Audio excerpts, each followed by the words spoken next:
ಇತ್ತೀಚಿನ ಸಂಚಿಕೆಗಳನ್ನು ಜಾಹೀರಾತಿನ ಕಿರಿಕಿರಿ ಇಲ್ಲದೆ ನೋಡಿ.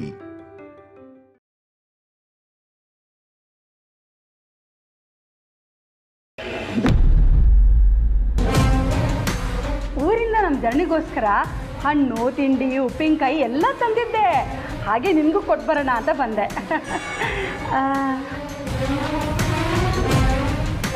ಏನು ಹುಡುಕ್ತಾ ಇದ್ದೀರಾ? ನಾನು ತಂದ ಬ್ಯಾಗಮ್ಮ. ನೀವು ಬರ್ತಾ ಬರೀ ಕೈಯಲ್ಲಿ ಬಂದ್ರಿ.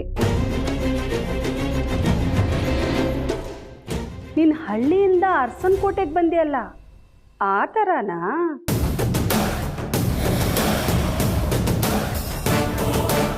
ಅಯ್ಯೋ ಛೇ, ನನ್ನ ಮರುಗಿಷ್ಟು ನಿನಗೋಸ್ಕರ ಅಂತಾನೆ ಎಲ್ಲಾನು ಬ್ಯಾಗಲ್ಲಿ ಹಾಕೊಂಡು ಇಟ್ಕೊಂಡಿದ್ದೆ, ಮರ್ತೇ ಹೋಯ್ತು ನೋಡು. ಪರವಾಗಿಲ್ಲ, ನೀವು ಏನು ತಗೋತೀರಾ ಹೇಳಿ, ಮಾಡ್ಕೊಂಡು ಬರ್ತೀನಿ. ನಾನು ಕೇಳಿದ್ನೆಲ್ಲ ಮಾಡಿಕೊಡೋ ಚೈತನ್ಯ ನಿನಗಿದೆಯಾ? ಅಂದರೆ ನಿಮ್ಮ ಬಡತನ ನಿಮಗೆ, ಅದ್ರ ಮೇಲೆ ನನಗೆ ಉಪಚಾರ ಮಾಡೋ ಕಷ್ಟ ನಿಮಗೆ ಯಾಕೆ ಅಂತ. ಸರಿ ಬಿಡಮ್ಮ, ನೀನು ಬೇಜಾರು ಮಾಡ್ಕೋಬೇಡ. ಒಂದು ಕೆಲಸ ಮಾಡು, ಒಂಚೂರು ನೀರಿಗೆ ಒಂಚೂರು ಬೆಲ್ಲ ಹಾಕ್ಕೊಂಡು ಪಾನಕ ಮಾಡ್ಕೊಂಬ. ಶಾಸ್ತ್ರಕ್ಕೆ ಅದನ್ನೇ ಕುಡಿತೀನಿ.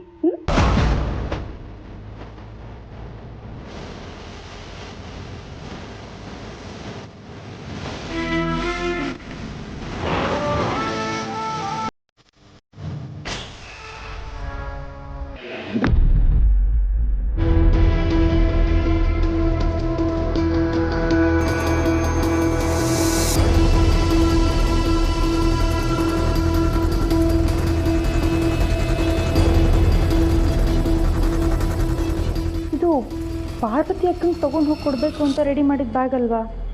ಇದ್ಯಾಕೆ ಇಲ್ಲೇ ಇದೆ? ಓ, ಹೋಗಬೇಕಾದ್ರೆ ತೊಗೊಂಡು ಹೋಗೋಣ ಅಂತ ಇಲ್ಲಿ ತಂದಿಟ್ಟು ಮರ್ತು ಹೋಗಿದ್ದಾರೆ ಅನಿಸುತ್ತೆ. ನಾನೇ ಹೋಗಿ ಕೊಡ್ತೀನಿ. ಅಯ್ಯೋ ಬೇಡ ಬೇಡ, ತುಂಬ ಭಾರ ಇದೆ. ಈ ಟೈಮಲ್ಲಿ ಭಾರ ಎಲ್ಲ ಎತ್ತಬಾರ್ದು ಅಂತ ಡಾಕ್ಟ್ರ್ ಹೇಳಿದ್ದಾರೆ. ಏನು ಮಾಡೋದು? ಸಾವಿತ್ರಕ್ಕಂಗೆ ಹೇಳಿದ್ರೆ ಅವ್ರು ತಂದು ಕೊಡ್ತಾರೆ.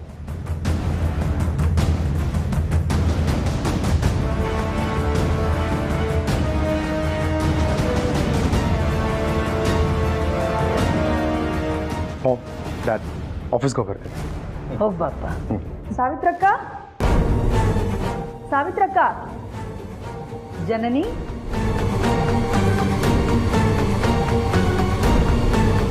ಯಾಕಮ್ಮ ಸಾವಿತ್ರನ್ ಕರಿತಿದ್ಯಾ? ಏನಾದರೂ ಬೇಕಾಗಿತ್ತಾ? ಇಲ್ಲ ಅತ್ತೆ, ಅದು ಚಿಕ್ಕಮ್ಮ ಹಣ್ಣುಗಳೆಲ್ಲ ತಂದಿದ್ರಲ್ಲ, ಅದರಲ್ಲಿ ಪಾರ್ವತಿ ಅಕ್ಕಂಗೂ ಸ್ವಲ್ಪ ಕೊಡೋಣ ಅಂತ ನಾನೊಂದು ಬ್ಯಾಗಲ್ಲಿ ಎತ್ತಿಟ್ಟಿದ್ದೆ. ಆ ಬ್ಯಾಗನ್ನ ನಾನೇ ತೊಗೊಂಡು ಹೋಗಿ ಕೊಡ್ತೀನಿ ಅಂತ ಚಿಕ್ಕಮ್ಮ ಹೇಳಿದರು, ಆದರೆ ಮರೆತು ಹಾಗೆ ಹೋಗಿಬಿಟ್ಟಿದ್ದಾರೆ. ಅದಕ್ಕೆ ಸಾವಿತ್ರಕ್ಕ ಬ್ಯಾಗ್ ಹಿಡ್ಕೊಂಡ್ರೆ ನಾನು ಅವ್ರ ಜೊತೆ ಹೋಗಿ ಕೊಟ್ಟು ಬರೋಣ ಅಂತ ಅಂದ್ಕೊಂಡಿದ್ದೆ.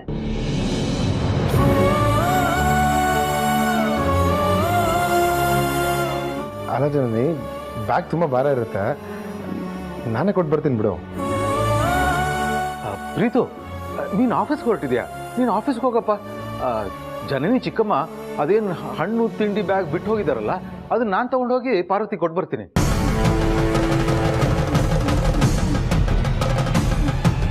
ದಿನಕ್ಕೆ ಒಂದ್ಸಲ ಆದರೂ ನನ್ನ ದೊಡ್ಡ ಸೊಸೆನ ನೋಡದೇ ಇದ್ರೆ ನಂಗೆ ಸಮಾಧಾನ ಆಗಲ್ಲ. ಜನನಿ ಬ್ಯಾಗ್ ಎಲ್ಲಿದೆಯಮ್ಮ? ಚಿಕ್ಕಮ್ಮನ ರೂಮಲ್ಲಿದೆ ಮಾವ. ಸರಿ ಸರಿ, ನಾನು ತಗೋತೀನಿ ಬಿಡು.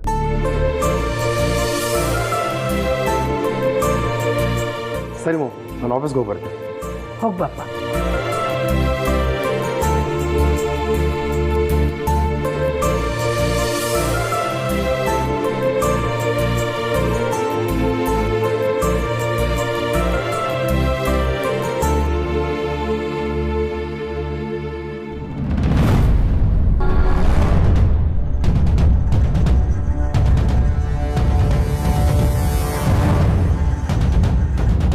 ವಿಜಯನಗರ ಬರ್ತೀರಾ?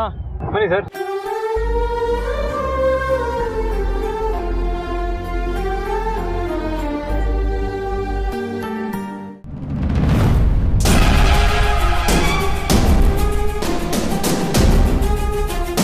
ನಿನ್ನ ಬಗ್ಗೆ ನಾನು ತಕ್ಕ ಮಟ್ಟಿಗೆ ತಿಳ್ಕೊಂಡಿದ್ದೀನಿ. ಪಾಪ ನೀನು ಒಳ್ಳೆಯವಳೆ, ಆದರೆ ನಿನ್ನ ಹಣೆ ಬರಹ ನೆಟ್ಟಿಗಿಲ್ಲ ಅಷ್ಟೇ. ಬರೀ ಒಂದು ದಾಸವಾಳ ಗಿಡ ಇಟ್ಕೊಂಡು ಅಪ್ಪನ ನೋಡಕ್ಕೆ ಅಂತ ಅರಸನ್ ಕೋಟೆಗೆ ಬಂದೆ.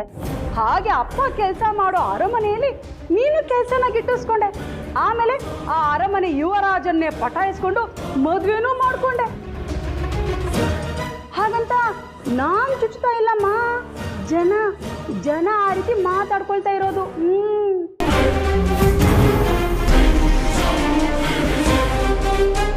ಆದ್ರೆ ಜನ ಏನ್ ಬಿಡಮ್ಮ, ಅಪರಂಜಿನು ಅಪನಂಬಿಕೆಯಿಂದ ನೋಡ್ತಾರೆ, ಬಾಯಿಗೆ ಬಂದಾಗೆಲ್ಲ ಮಾತಾಡ್ತಾರೆ. ಆದ್ರೆ ಅವರೆಲ್ಲ ನಿನ್ ಬಗ್ಗೆ ಆಡ್ಕೊಳ್ತಾ ಇರೋದೆಲ್ಲ ನಿಜಾನೇ ಅಲ್ವಾ? ನೀನೆಷ್ಟು ಒಳ್ಳೆಯವಳು ಅಂತ ಜನನಿ ನನಗೆ ಹೇಳಿದಾಳಮ್ಮ. ತಾಯಿ ಇಲ್ದಿರೋ ಮಗಳು ನೀನು, ನಮ್ಮ ಜನನಿ ತರಾನೇ. ಆದ್ರೆ ನಮ್ಮ ಜನನಿ ಅಪ್ಪ ತುಂಬಾ ಜೋರಾಗಿದ್ದಾರೆ, ಅದೇ ನಮ್ಮ ವೀರಯ್ಯ ಭಾವ. ಆದ್ರೆ ಪಾಪ ನಿಮ್ಮ ಅಪ್ಪ ಹಾಗಲ್ವಲ್ಲ, ಅರಸನ್ ಕೋಟೆಯಲ್ಲಿ ಒಬ್ಬ ಸಾಮಾನ್ಯ ಡ್ರೈವರ್. ನಮ್ಮ ತೋಟದಲ್ಲಿ ಬೆಳೆದಿರೋ ಹಣ್ಣು ತರಕಾರಿಗಳು ಎಲ್ಲ ತಂದಿದ್ದೀನಿ. ಆಮೇಲೆ ನಮ್ಮ ಕೆಲಸದವ್ರ ಕೈಲಿ ಕೊಟ್ಟು ಕಳಿಸ್ತೀನಿ. ಅಯ್ಯೋ, ನಾನು ಆ ದೊಡ್ಡ ಮನೆ ಸೊಸೆ, ಏನಪ್ಪ ಇವರು ಕೆಲಸದವ್ರ ಕೈಲಿ ಕೊಟ್ಟು ಕಳಿಸ್ತೀನಿ ಅಂತ ಹೇಳ್ತಾ ಇದಾರಲ್ಲ ಅಂತ ಬೇಜಾರು ಮಾಡ್ಕೋಬೇಡ. ನೀನು ಕೆಲಸದೊಳಗೆ ತಾನೇ ಅರಸನ್ ಕೋಟೆಗೆ ಬಂದಿದ್ದು. ಈಗ ನೀನು ಅರಸನ್ ಕೋಟೆಗೆ ದೊಡ್ಡ ಸೊಸೆನೇ ಬಿಡು. ನಮ್ಮ ಜನನಿ ಥರ ನೀನು ಬಸ್ರಿ. ಆದರೆ ಅವಳ ಥರ ನಿನಗೆ ಆರೈಕೆ ಮಾಡ್ಕೊಳ್ಳೋಕ್ಕಾಗಲ್ವಲ್ಲ. ಯಾಕಂದರೆ ಪಾಪ ನಿಮಗೆ ಈಗ ಊಟಕ್ಕೂ ಕಷ್ಟ ಇದೆ ಅಲ್ವಾ?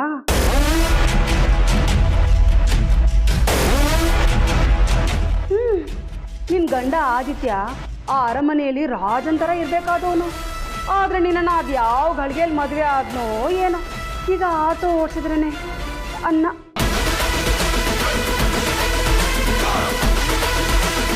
ಅದಕ್ಕೆ ಪ್ರೀತಿಯಿಂದ ಹಣ್ಣು ತರಕಾರಿ ಎಲ್ಲ ಕೊಟ್ಟು ಕಳಿಸ್ತೀನಿ. ನಿಮಗೆ ಏನು ಬೇಕೋ ಅದನ್ನು ಮಾಡ್ಕೊತೀನಿ, ಸರಿನಾ?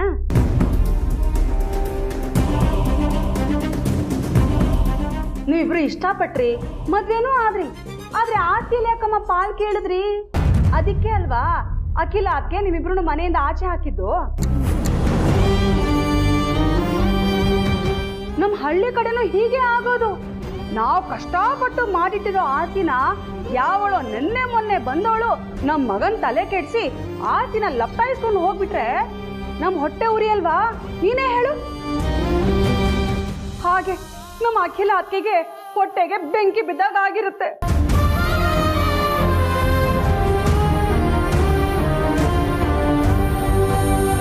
ಮನೆಗೆ ದೀಪ ಹಚ್ಚಿ ಬೆಳಗ್ಬೇಕಾದವಳು ಮನ್ಸಿಗೆ ಬೆಂಕಿ ಇಟ್ಟು ಉರಿಸ್ಬಿಟ್ಟಿಯಲ್ಲಮ್ಮ, ಇದು ಸರಿನಾ?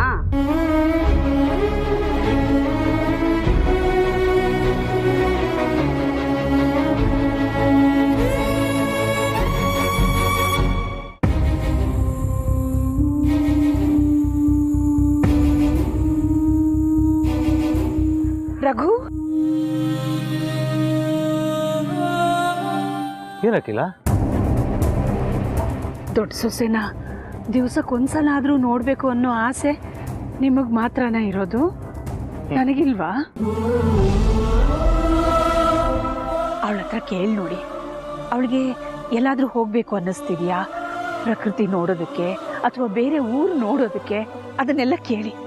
ಆಮೇಲೆ ಯಾವುದಾದ್ರೂ ಸೀರೆ ಒಡವೆ ಏನಾದರೂ ತಗೊಳ್ಳೋ ಅಂಥ ಆಸೆ ಇದ್ದರೆ, ಇಲ್ಲ ಇಲ್ಲ, ಪಾರ್ವತಿಗೆ ಬಟ್ಟೆ ಒಡವೆ ಇದ್ರ ಬಗ್ಗೆ ಎಲ್ಲ ಆಸಕ್ತಿ ಇಲ್ಲ. ಆದರೆ ಅವಳಿಗೆ ಏನು ಬೇಕು ಅನ್ನೋದನ್ನು ನೀವು ಪ್ರತಿಯೊಂದನ್ನು ಕೇಳಿ ಕೇಳಿ ತಿಳ್ಕೊಳ್ಳಿ. ನಾನು ಅವ್ರ ಮನೆ ಹೊರಗೆ ನಿಂತ್ಕೊಂಡು ಎಲ್ಲನೂ ಕೇಳಿಸ್ಕೋತೀನಿ. ಆ ಭಗವಂತ ನಮಗೆ ಅವಳ ಎಲ್ಲ ಆಸೆಗಳನ್ನು ಈಡೇರಿಸೋ ಶಕ್ತಿನ ಕೊಟ್ಟಿದ್ದಾನೆ. ನೀವು ಕೇಳಿ ರಘು, ನಾನು ಹೊರಗೆ ನಿಂತ್ಕೊಂಡು ಕೇಳಿಸ್ಕೋತೀನಿ. ಆಮೇಲೆ ನಮ್ಮ ದೊಡ್ಡ ಸೊಸೆ ಆಸೆನೆಲ್ಲ ಪೂರೈಸೋದಕ್ಕೆ ಅವಳ ಪ್ರೀತಿ ಅತ್ಯಮ್ಮ ಆಗಿ ಏನೇನು ಮಾಡಬೇಕು ಎಲ್ಲನೂ ಮಾಡ್ತೀನಿ.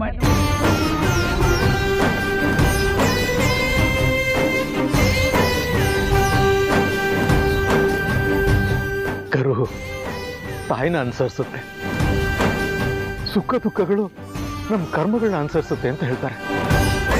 ಯಾವಾಗಲೂ ಇನ್ನೊಬ್ರಿಗೆ ಒಳ್ಳೇದೇ ಮಾಡೋ ನಿನಗೆ ಸೊಸೆ ಮೊಮ್ಮಗು ವಿಷಯದಲ್ಲಿ ಆ ಭಗವಂತ ಯಾಕೆ ಇಷ್ಟೊಂದು ದುಃಖ ಕೊಡ್ತಿದ್ದಾನೆ ನಿನಗೆ?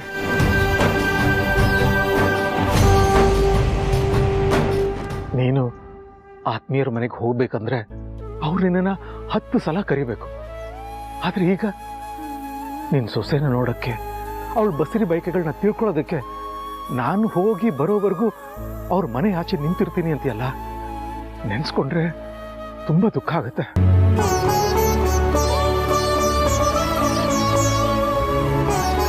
ಸಂತೋಷ ಪಡಬೇಕಾಗಿರೋ ವಿಷಯಕ್ಕೆ ಯಾಕೆ ಇಷ್ಟೊಂದು ಫೀಲ್ ಮಾಡ್ಕೋತಿದ್ದೀರಾ ರಘು? ನಾನು ಪದೇ ಪದೇ ಹೋಗಿ ನಿಲ್ತಾ ಇರೋದು ಯಾರ ಮನೆ ಮುಂದೆ ಹೇಳಿ? ಹನುಮಂತು ಮನೆ ಮುಂದೆ. ಹನುಮಂತು ನನಗೆ ತಮ್ಮನ ಸಮಾನ. ಪಾರ್ವತಿಗೆ ಹೇಗೆ ಹನುಮಂತು ಮನೆ ತವ್ರ ಮನೆನೋ ಹಾಗೆ ನನಗೂ ತವ್ರ ಮನೆ. ನನ್ನ ತವ್ರ ಮನೆ ಮುಂದೆ ನಾನು ಹೋಗಿ ನಿಂತ್ಕೊಳ್ಳೋದಕ್ಕೆ ಯಾಕೆ ದುಃಖ ಪಡಬೇಕು?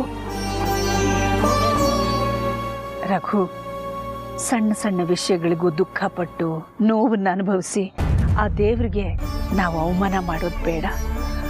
ಸಂತೋಷ ಪಡೋದಕ್ಕೆ ಆ ದೇವರು ನಮಗೆ ಸಾಕಷ್ಟು ಅವಕಾಶಗಳನ್ನು ಕೊಟ್ಟಿದ್ದಾನೆ. ನಿಜ. ಆದರೆ ಆ ಸಂತೋಷನ ಸಹಜವಾಗಿ ವ್ಯಕ್ತಪಡಿಸೋದಕ್ಕೆ ಸ್ವಾತಂತ್ರ್ಯ ಕೊಟ್ಟಿಲ್ವಲ್ಲ.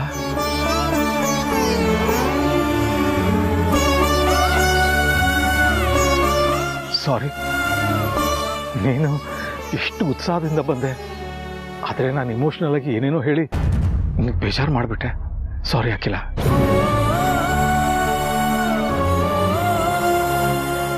ಸರಿ, ಹೋಗೋಣವಾ ಪಾರ್ವತಿನ ಅವಳ ಹೊಟ್ಟೆಲಿರೋ ನಮ್ಮ ಮೊಮ್ಮಗುನ ನೋಡೋದಕ್ಕೆ? ಬಾ ಹೋಗೋಣ.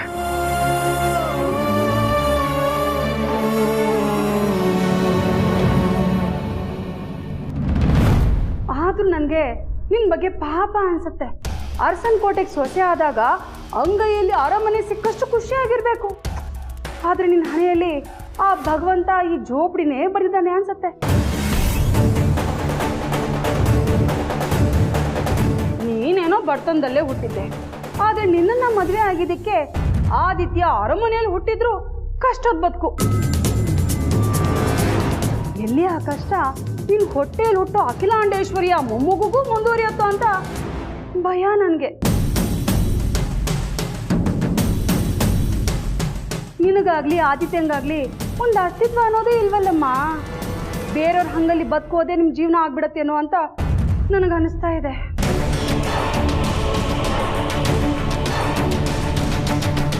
ಅಪ್ಪ ಅಮ್ಮ ಮಾಡಿದ ಆಸ್ತಿ ಮಕ್ಳಿಗೆ ಸಿಗತ್ತೆ. ಹಾಗೆ ಅಪ್ಪ ಅಮ್ಮ ಕಷ್ಟದಲ್ಲಿ ಮುಳುಗಿದ್ರೆ ಮಗುಗೂ ಅದೇ ತಾನೇ ಸಿಗೋದು.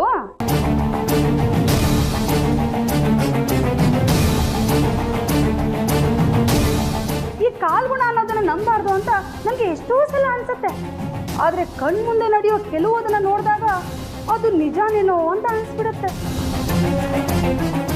ಪಾಪ ನಿನ್ ಕಾಲ್ಗುಣ ನೆಟ್ಟಿಗಿದ್ದಿದ್ರೆ ನೀನು ನಿನ್ ಗಂಡನ ಜೊತೆಗೆ ಅರಮನೆಯಲ್ಲಿ ಆರಾಮಾಗಿರ್ಬೋದಾಗಿತ್ತು. ಆದ್ರೆ ಈಗ ನೋಡು, ಈ ನಿನ್ ಕೆಟ್ಟ ಕಾಲ್ಗುಣದಿಂದ ಆದಿತ್ಯಂಗೆ ಆ ದೇವ್ರು ಕೊಟ್ಟ ಅದೃಷ್ಟನೂ ಹೊಟ್ಟೋಯ್ತು.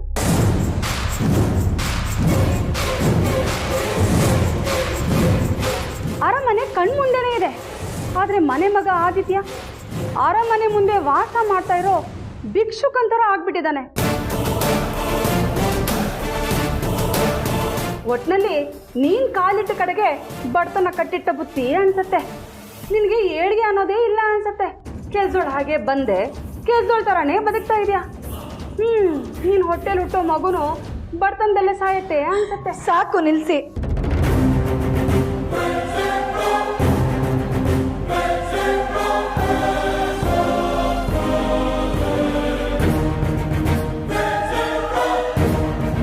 ಜನನಿ ಚಿಕ್ಕಮ್ಮ ಅಂತ ಇಲ್ಲಿವರೆಗೂ ನೀವು ಹೇಳೋದನ್ನೆಲ್ಲ ತಾಳ್ಮೆಯಿಂದ ಕೇಳಿಸ್ಕೊಂಡೆ. ಆದರೆ ಇನ್ಮೇಲೆ ಆಗಲ್ಲ. ನಮ್ಮ ಅಪ್ಪನ ಬಗ್ಗೆ ಹಗುರವಾಗಿ ಮಾತಾಡಿದ್ರಿ, ನನ್ನ ಕಾಲ್ಗುಣ ಸರಿ ಇಲ್ಲ ಅಂತ ಚುಚ್ಚಿ ಮಾತಾಡಿದ್ರಿ. ನನ್ನ ಕಾಲ್ಗುಣದಿಂದಾನೇ ನಮ್ಮ ಯಜಮಾನ್ರ ಅದೃಷ್ಟ ಕೆಟ್ಟಿದೆ ಅಂತಲೂ ಹೇಳಿದ್ರಿ. ಇಷ್ಟು ಸಾಕಾಗ್ಲಿಲ್ವಾ ನಿಮಗೆ?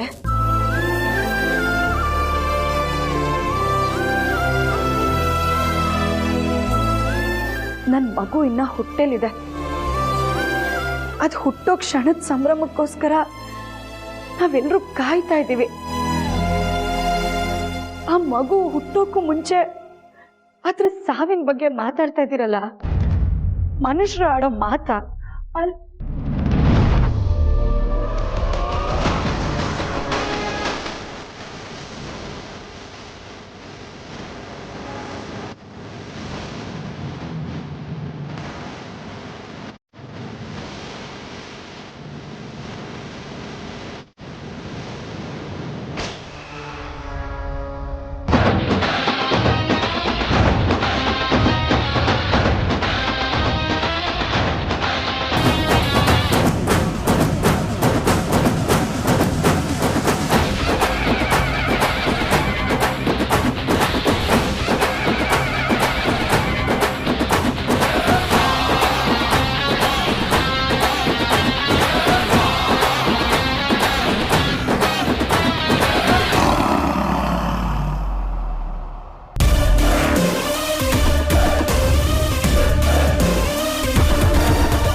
ಹೇಳ್ಬಿಟ್ಟು. ಹಲೋ ಬ್ರೋ, ಈಗ ತಾನು ಒಂದು ಮೀಟಿಂಗ್ ಇತ್ತು, ಮುಗಿಸಿದೆ, ವಾಪಸ್ ಆಫೀಸ್ಗೆ ಹೋಗ್ತಾ ಇದ್ದೆ. ಹಾಗೆ ನನ್ನ ಹತ್ರ ಮಾತಾಡೋಣ ಅಂತ ಅನಿಸ್ತು, ಅದಕ್ಕೆ ಕಾಲ್ ಮಾಡಿದೆ. ಹೌದಾ? ಮತ್ತೆ ಬ್ರೋ, ಆಟೋ ಡ್ರೈವರ್ ಕೆಲಸ ಎಂಜಾಯ್ ಮಾಡ್ತಿದ್ದೆ ತಾನೆ? ಹೌದು ಪ್ರೀತು, ನನಗೆ ಈ ಆಟೋ ಡ್ರೈವರ್ ಕೆಲಸ ಆಯ್ಕೆ ಮಾಡ್ಕೊಂಡಿದ್ದಕ್ಕೆ ತುಂಬ ತೃಪ್ತಿ ಇದೆ. ಮೊದಲೆಲ್ಲ ಆಗಿದ್ರೆ ಬರೀ ಮನೆ, ಆಫೀಸು, ಕೆಲಸ, ಮೀಟಿಂಗ್ಸು, ಡೆಲಿಗೇಟ್ಸು ಇಷ್ಟೇ ಆಗಿತ್ತು. ಈ ಆಟೋ ಡ್ರೈವರ್ ಆದಮೇಲೆ ನನಗೆ ತುಂಬ ಜನಗಳ ಕಷ್ಟಕ್ಕೆ ಸ್ಪಂದಿಸೋ ಅವಕಾಶ ಸಿಗ್ತಾ ಇದೆ. ಆಟೋ ಡ್ರೈವರ್ ಕೆಲಸ ಅಂದರೆ ಪುಣ್ಯದ ಕೆಲಸ ಪ್ರೀತು. ಯಾರಾದರೂ ಡ್ರಾಪ್ ಕೇಳಿದ್ರೆ ಡ್ರಾಪ್ ಕೊಡೋದಕ್ಕೆ ಹಿಂದೆ ಮುಂದೆ ನೋಡುವಂಥ ಕಾಲ ಇದು. ಅಂಥದ್ರಲ್ಲಿ ನಾವು ಆಟೋ ಡ್ರೈವರ್ಗಳು ಜನ ಹೇಳಿದ ಕಡೆ ಕರ್ಕೊಂಡು ಹೋಗಿ ಸೇಫಾಗಿ ಬಿಡ್ತೀವಿ. ಹುಷಾರಿಲ್ದಿರೋರನ್ನ ಸರಿಯಾದ ಸಮಯಕ್ಕೆ ಹಾಸ್ಪಿಟಲ್ಗೆ ಕರ್ಕೊಂಡೋಗಿ ಸೇರಿಸ್ತೀವಿ. ಬಸ್ರಿ, ಬಾಣಂತಿ, ಹೆಣ್ಮಕ್ಳನ್ನ ಸೇಫಾಗಿ ಅವ್ರು ತಲುಪಬೇಕಾಗಿರೋ ಜಾಗಕ್ಕೆ ತಲುಪಿಸ್ತೀವಿ. ಓದ್ ಮುಗ್ದಿರೋರನ್ನ ಇಂಟರ್ವ್ಯೂ ಜಾಗಕ್ಕೆ ಅದು ಎಷ್ಟೇ ಟ್ರಾಫಿಕ್ ಇದ್ದರೂ 10 ನಿಮಿಷ ಮುಂಚೆನೇ ರೀಚ್ ಮಾಡಿಸೋದಕ್ಕೆ ಟ್ರೈ ಮಾಡ್ತೀವಿ. ಇನ್ನು ವಯಸ್ಸಾದವ್ರನ್ನ ಅವ್ರ ಮಕ್ಕಳು ನೋಡ್ಕೊಳ್ತಾರಲ್ಲ, ಆ ಥರ ಕಷ್ಟ ಸುಖ ವಿಚಾರಿಸ್ಕೊಂಡು ಅವ್ರ ಮನೆ ಬಾಗಿಲಿಗೆ ನಾವು ಸೇಫಾಗಿ ಡ್ರಾಪ್ ಮಾಡ್ತೀವಿ. ಇಷ್ಟೆಲ್ಲ ರೀಸನ್ ಸಾಕಲ್ಲ ಪ್ರೀತು ಆಟೋ ಡ್ರೈವರ್ ಕೆಲಸನ ಸೆಲೆಬ್ರೇಟ್ ಮಾಡೋದಕ್ಕೆ. ಆದರೆ ನನ್ನ ತಮ್ಮ ಇಷ್ಟನ್ನೇ ಕೇಳೋದಕ್ಕೆ ಫೋನ್ ಮಾಡ್ದಂಗೆ ಇಲ್ವಲ್ಲ? ಹೌದು ಬ್ರೋ, ನನಗೆ ಕಾಲ್ ಮಾಡಿರೋ ಉದ್ದೇಶನೇ ಬೇರೆ. ಆ್ಯಕ್ಚುಲಿ ಆಟೋ ತೊಗೊಂಡು 1 ತಿಂಗಳಾಗ್ತಾ ಬಂತು. ಸಾಲ, EMI ಬೇರೆ ಕಟ್ಟಬೇಕು. ಆಟೋದಲ್ಲಿ ಅಷ್ಟೊಂದು ಸಂಪಾದನೆ ಆಗ್ತಿದೆಯೋ ಇಲ್ವೋ, ಹಣದ ಅಗತ್ಯ ಇದ್ದರೆ ನೀನಂತೂ ಕೇಳಲ್ಲ. ಅದಕ್ಕೆ ನಾನೇ ಕೇಳಿಕೊಂಡು ಕೊಡೋಣ ಅಂತ ಕಾಲ್ ಮಾಡಿದೆ. ಬ್ರೋ, ನಾನು ಕೇಳಿದ್ದು ನನಗೇನಾದರೂ ಬೇಜಾರಾಯ್ತಾ? ಹೇ, ಖಂಡಿತ ಇಲ್ಲ ಪ್ರೀತು. ಹಾಗಾದರೆ ಆಟೋ ಸಾಲ ಕಟ್ಟೋಕ್ಕೆ ದುಡ್ಡು ತಂದು ಕೊಡ್ಲಾ? ಹೇ, ಬೇಡ ಬೇಡ ಪ್ರೀತು, ಇವಾಗ ನಂಗೆ ಚೆನ್ನಾಗೇ ಸಂಪಾದನೆ ಆಗ್ತಾ ಇದೆ. ಇನ್ನೊಂದು 4 ದಿನ ಆಟೋ ಓಡಿಸ್ಬಿಟ್ರೆ EMI ದುಡ್ಡು ಬಂದ್ಬಿಡುತ್ತೆ. ಮತ್ತು ಗಂಟಿಯವರು ತುಂಬ ಒಳ್ಳೆ ಜನ, ಸ್ವಲ್ಪ ಆಚೆ ಆದರೂ ನಡೆಯುತ್ತೆ. Don't worry. ಅಣ್ಣ, ಸುಮ್ಮನೆ ಬಿಡ್ತೀರಾ? ಹಾಂ, ಮನೆಗೆ ಕೂತ್ಕೊಳ್ಳಿ. ಪ್ರೀತು, ಬಾಡಿಗೆ ಬಂದಿದೆ, ಸಂಜೆ ಮನೇಲಿ ಸಿಗೋಣ. ಹಾಂ, ಬಾಯ್ ಬಾಯ್. ಸರಿ ಬ್ರೋ, ಟೇಕ್ ಕೇರ್.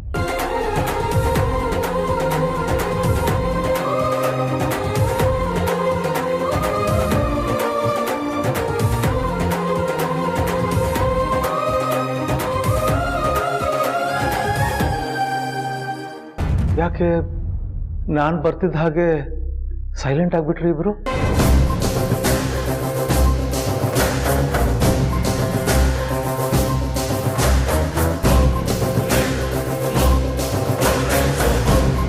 ಪಾರ್ವತಿ, ಯಾಕಮ್ಮ ಡಲ್ ಆಗಿದೆಯಾ? ಏನಾಯ್ತು?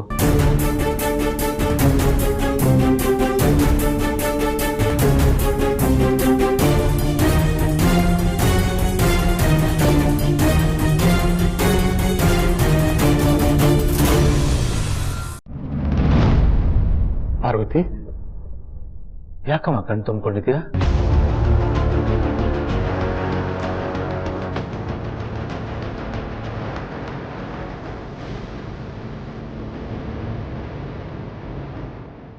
ಜನನಿ ಚಿಕ್ಕಮ್ಮನ ಮಾತು ಕೇಳಿ ಮಾವ.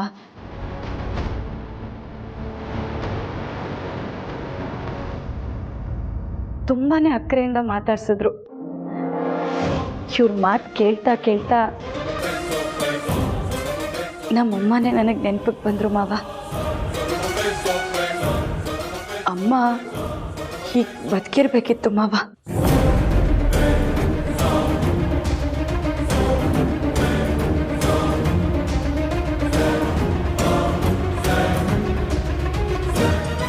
ಅರೆ, ಇದು ನಾನು ಊರಿಂದ ತಂದ ಬ್ಯಾಗ್ ಅಲ್ವಾ? ಹೌದು, ಪಾರ್ವತಿ ಕೊಡ್ತೀನಿ ಅಂತ ಹೇಳಿ ಜನನಿ ಹತ್ರ ಇಸ್ಕೊಂಡು ರೂಮಲ್ಲೇ ಮರ್ತು ಬಂದ್ಬಿಟ್ರಲ್ಲ. ಹಾ, ಹೌದೌದು, ಮರೆತು ಬಂದ್ಬಿಟ್ಟಿದೆ. ಜನನಿ ನೋಡಿ ನೆನಪು ಮಾಡಿದ್ಲು, ಅದಕ್ಕೆ ನಾನೇ ತಗೊಂಡು ಹೋಗಿ ಕೊಡ್ತೀನಿ ಅಂತ ತಗೊಂಡು ಬಂದೆ. ನೀವು ಊರಿಂದ ತಂದಿದ್ದನ್ನ ನಮ್ಮ ದೊಡ್ಡ ಸೊಸೆಗೆ ನಿಮ್ಮ ಕೈಯಾರ ಕೊಡಿ. ಕೊಡುವಾಗ ನನ್ನ ಸೊಸೆ ಮೊಮ್ಮಗುಗೆ ಒಳ್ಳೇದಾಗ್ಲಿ, ನೀವು ಕೊಡ್ತಿರೋದು ಅವ್ರ ಮೈಗೆ ಹತ್ತಲಿ ಅಂತ ಹೇಳಿ ಕೊಡಿ. ಬೇಡ ಮಾವ, ಪಾಪ ಅವರು ಜನನಿಗೋಸ್ಕರ ಅಷ್ಟು ದೂರದಿಂದ ತಗೊಂಬಂದಿದ್ದಾರೆ. ಜನನಿಗೆ ತಗೊಂಡು ಹೋಗಿ ಕೊಡಿ. ಅಯ್ಯೋ ಪಾರ್ವತಿ, ಜನನಿಗೆ ಅಲ್ಲಿ ಬೇಕಾದಷ್ಟಿದೆ. ನಮ್ಮ ಪಾರ್ವತಿ ಅಕ್ಕನಿಗಿದ್ದು ಸೇರ್ಬೇಕಾದು ಅಂತ ಅವಳೇ ಕೊಟ್ಟು ಕಳಿಸಿದಾಳೆ. ರತ್ನವೇಣಿ ಅವರೇ, ನೀವು ಕೊಡಿ. ತಗೊಳಮ್ಮ. ಅರೆ ಹಂಗೆ ಕೊಟ್ರೆ ಹೇಗೆ? ನಾನು ಹೇಳಿದ್ನಲ್ಲ ಆ ರೀತಿ ಹೇಳಿಕೊಡಿ.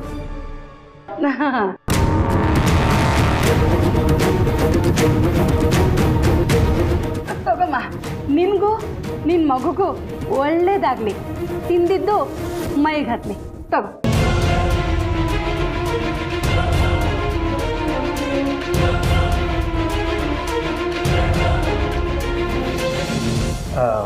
ಮತ್ತೆ ಪಾರ್ವತಿ, ಇನ್ನೇನು ಬೇಕು ಕೇಳಮ್ಮ. ಈ ಕ್ಷಣಕ್ಕಂತೂ ನಂಗೇನು ಬೇಕು ಅಂತ ಅನ್ನಿಸ್ತಾ ಇಲ್ಲ ಮಾವ. ಹಾಗಂದ್ರೆ ಹೇಗಮ್ಮ? ಏನಾದರೂ ಒಂದು ಕೇಳಲೇಬೇಕು. ಹಾಗೇನಾದರೂ ಬೇಕು ಅಂದರೆ ನಾನೇ ಕೇಳ್ತೀನಿ, ದಯವಿಟ್ಟು ತಪ್ಪು ತಿಳ್ಕೊಬೇಡಿ. ಸರಿನಮ್ಮ, ಹಾಗಾದರೆ ನಾನು ಹೊರಡ್ತೀನಿ, ನೀವು ಬನ್ನಿ. ಅಲ್ಲ, ನೀವು ಕೊಟ್ಟಿರೋದನ್ನು ನಮ್ಮ ದೊಡ್ಡ ಸೊಸೆಗೆ ತಿನ್ನಬೇಕು ಅಂತ ಆಸೆ ಆಗಿರುತ್ತಲ್ವಾ? ಅವಳು ತಿನ್ನಬೇಕಾದ್ರೆ ನಾವು ನೋಡಿದ್ರೆ ದೃಷ್ಟಿ ಬೀಳಲ್ವಾ? ಅದಕ್ಕೆ ನೀವು ಬನ್ನಿ. ಸರಿ ಸರಿ. ಪಾರ್ವತಿ, ನಾನು ಬರ್ತೀನಮ್ಮ. ನಾನು ಹೇಳಿದ್ದೆಲ್ಲ ನೆನಪಿರಲಿ.